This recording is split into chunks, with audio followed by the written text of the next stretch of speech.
Thank you very much, Susan and David, and greetings to our colleagues across the globe on World Teachers' Day. I'm joining you here from Ghana country in South Australia, and I want to firstly acknowledge the elders past, present and emerging of this country and acknowledge their deep spiritual and cultural connection to country, the beautiful Adelaide Plains here. This always was and always will be their lands. For Australia, the COVID-19 pandemic arrived just as we were dealing with the worst bushfires in living memory, as Pasi and Angelo have just discussed. And the start of 2020 was unprecedented in terms of its impact on staff wellbeing and on workload.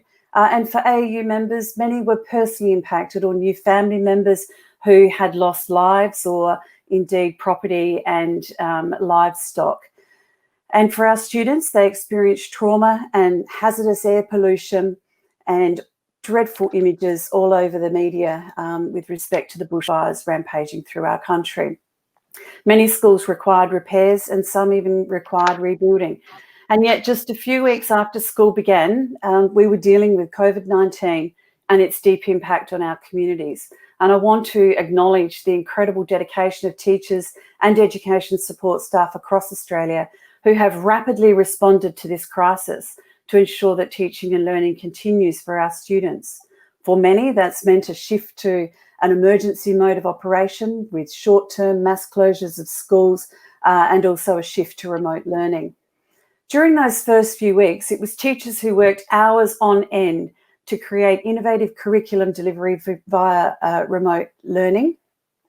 And it was teachers who grappled with the day-to-day reality of strict health and safety measures such as social distancing requirements.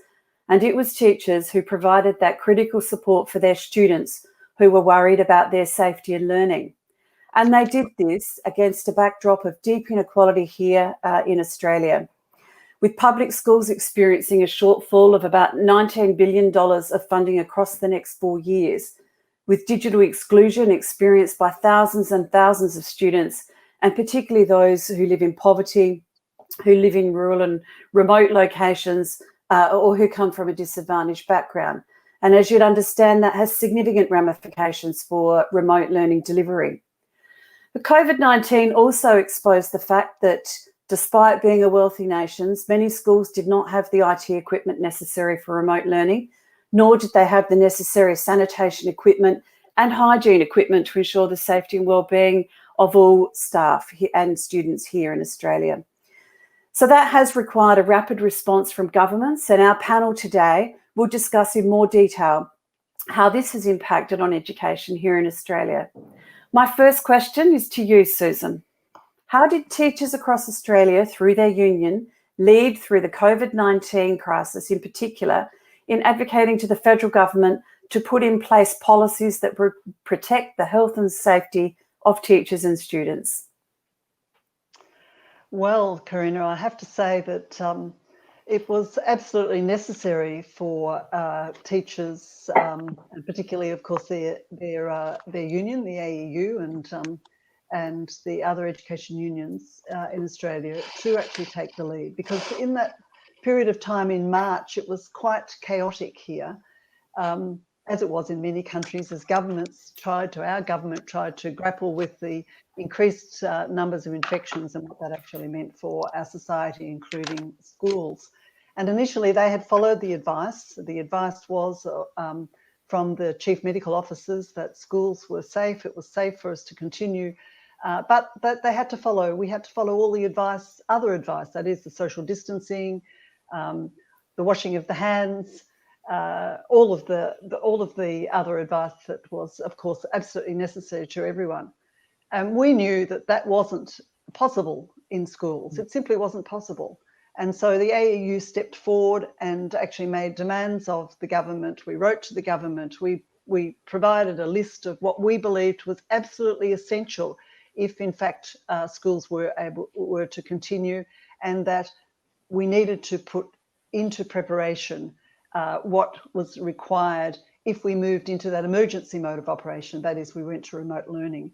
We were particularly concerned about the lack of PPE. There were many schools that simply didn't have soap, actually. We were particularly concerned about the fact that social distancing wasn't going to happen. We were particularly concerned about teachers who themselves were vulnerable because of their own health.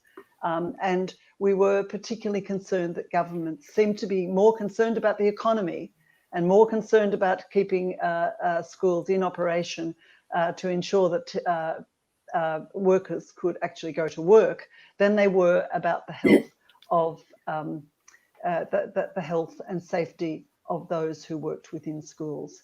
As a result of that, the government changed their mind, and we did move into that emergency state of remote learning.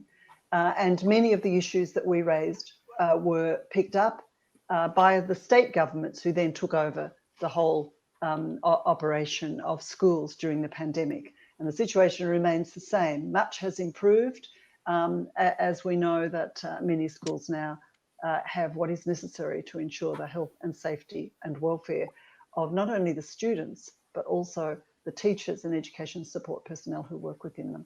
Thanks, Correana. Thank you, Susan. And of course, the response from the 8 states and territories around Australia has been quite different in terms of COVID-19. So we're now going to go to Meredith in Victoria. And Meredith, how did teachers in Victoria lead through COVID-19 in ensuring that teaching and learning has continued this year in what can only be described as extraordinary circumstances with remote learning, but also that need to protect the health and safety of teachers and students? Thanks, Correana. If I could describe all of that as one of the most challenging things we've had to deal with, probably. We can't hear Meredith. You can't hear me at all? Yes, we can. We can hear you. Thank you. Sorry. It's been extraordinarily challenging, and those 2 issues you've highlighted, ensuring the continued teaching and learning of our students, but sitting alongside that, the health and safety of our staff. In terms of the first part of that, there were probably 2 critical issues for us. You know, how do you make sure that our students continue to get access to high quality education once they've moved into remote learning, which we did during our 2nd term for a period of 5 or 6 weeks. And I will say for Victoria, we've also experienced, as many would be aware, a 2nd wave. So we've been virtually remote learning for the majority of term 3, not really the whole of term 3. So we've had 2 significant periods. One of those issues we had to deal with was one of the issues I've heard Pasi and Angelo talk to. Correana's also referenced it in her introductory remarks, is around equity and ensuring that all students, not just some, had access to that high quality education. One of the most talked about aspects of that, of course, has been technology. But, you know, there have been a whole range of other issues too around the well-being of our kids, the learning environment in their homes, how suitable that was, what kind of support they have in the home environment. And so I think under the radar a little bit has been a huge amount of work by teachers and other staff in our schools to support the learning process for our children, apart from some of those issues around governments coming to the party around ensuring additional technology was provided to those students who didn't have access to digital learning in the way it was being rolled out by the majority of our schools. The other aspect of that, though, has been in terms of teachers' work, in ensuring that teachers have had the time to prepare. And to be honest, I think the efforts of our teaching workforce has been nothing short of extraordinary to effectively flip from classroom learning to remote learning, back to classroom learning for a short period and then back to remote. Their capacity to deal with those challenges has been nothing short of amazing, and they should be roundly congratulated for that. That's involved things like pushing for pupil-free days to ensure staggered arrangements when we did have some students attending at school, ensuring that people had access to professional development supported by the Department of Education, providing online platforms, providing resources and so on to schools to try and make some of those changes a little bit easier. Alongside that is health and safety, though, and we set about talking to the department and the government on a regular basis around many of the issues Susan's already canvassed, so I won't go over those, but that's been a real challenge, having to constantly remind decision makers that this is not just about the learning of the children, but the health and safety of both staff and students, and the fact that we have many adults who are more vulnerable to this virus than our children.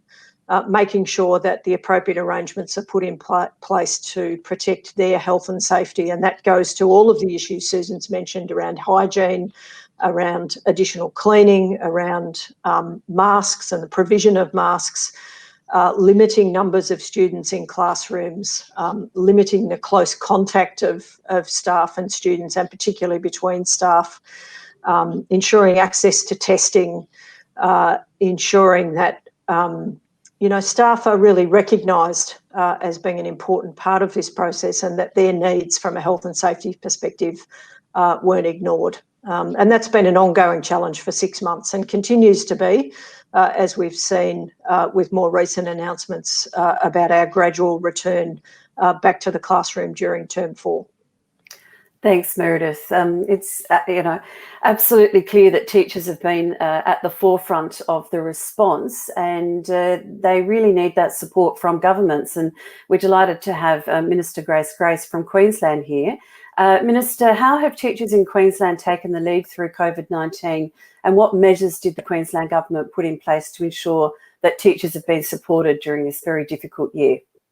Yeah, look, I think I take my hat off to all of the teachers for the remarkable job that they've done. I mean, when you're facing a World Health pandemic like this, it doesn't come with any manual or with any guidelines. So we did all we can, obviously, to support teachers as much as possible for the continuity of learning. And they took to it and they developed their own unique context, which, we take our hat off. I think in Education Department, we did a great job in bringing all educators together, all stakeholders together.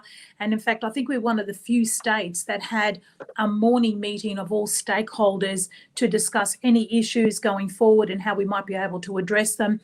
And I think we ended up with about 44 in a row in just answering questions, making sure that everyone was clear on the message that we needed to get out to teachers and others, and to just make sure that that support was there for schools to be able to continue the high quality learning and have the resources and the experiences for our students right across Queensland. As you know, Queensland is a very big state, from the Torres Strait right down to the border of New South Wales. It's a very large state, and it was just wonderful to see the teachers embrace the new and flexible approaches to the education delivery, right through from early childhood right through to high school. They engaged in professional learning to strengthen their skills, and that was made available, offering curriculum programs using online platforms, of course. And I know that many other states use some of our platforms here in Queensland at the same time. We forged professional learning communities within and beyond the school gate to support one another as colleagues, and that, I believe, worked really well. They united with staff from around Queensland, to connect and collaborate, sharing expertise and resources. And it's amazing some of the innovative ways early childhood educators actually took to it, as well as school teachers and high school teachers at the same time. Look, I think we strengthened our partnerships with parents and caregivers, and I think teachers did a wonderful job. As we know, they are co-learners with their child, and I think those that embraced that did very well with teachers, and I think their children gained quite a bit through that as well. Look, I think we need to celebrate teachers in Queensland for their dedication, commitment, creativity, and to a certain degree resilience. This was a tough gig, and they did a fantastic job. And teachers did more than just merely adapt and accommodate. They took on all of the resources that were available to them.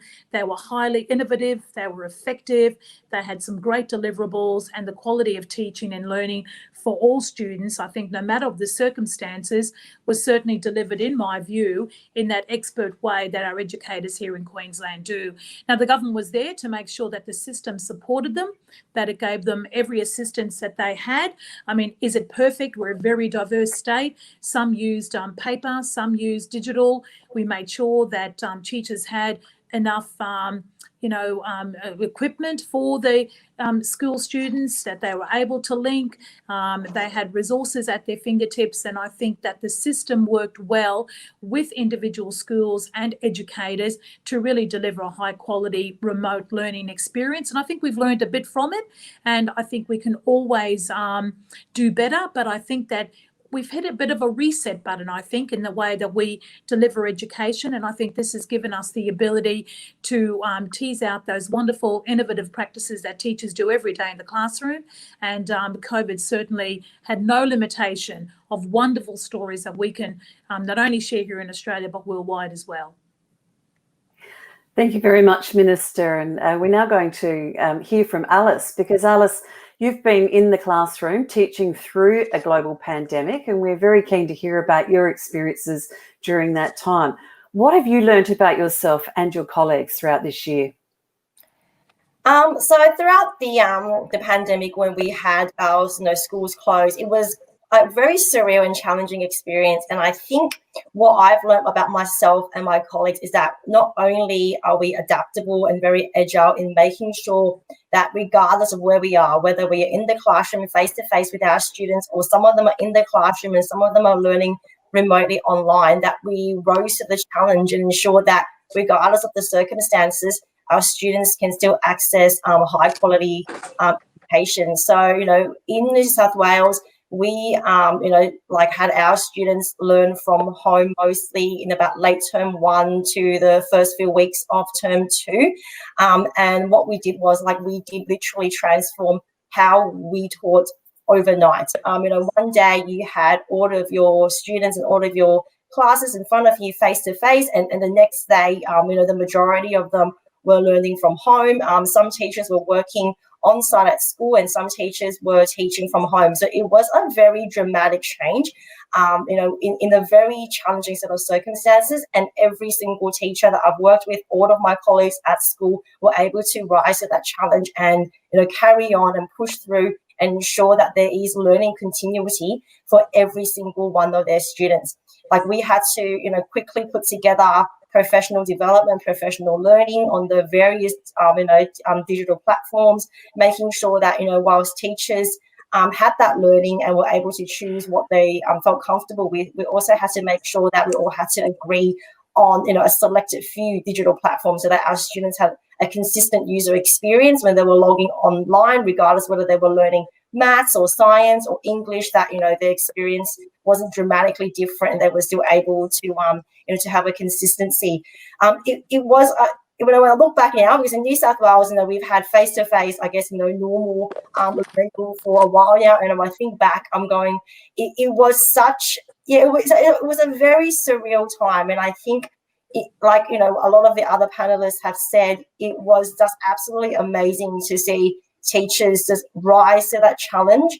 They put their students' learning first. They made sure that no child was left behind. They did absolutely everything that they could, and that usually involved spending a lot of external hours outside of school times and make sure recorded lessons were made. They were confident and competent with all the new digital platforms that they had sometimes very minimum exposure to prior to to the pandemic, and everyone was able to make sure that every child had the learning that they deserved. So it was a very challenging time, but I think we were able to come up with a lot of different ways to be innovative, and we made sure that we delivered the absolute highest quality education that we possibly can. Thanks very much, Alice. We've just got a few minutes left, so we'll just ask for a short contribution to this next question.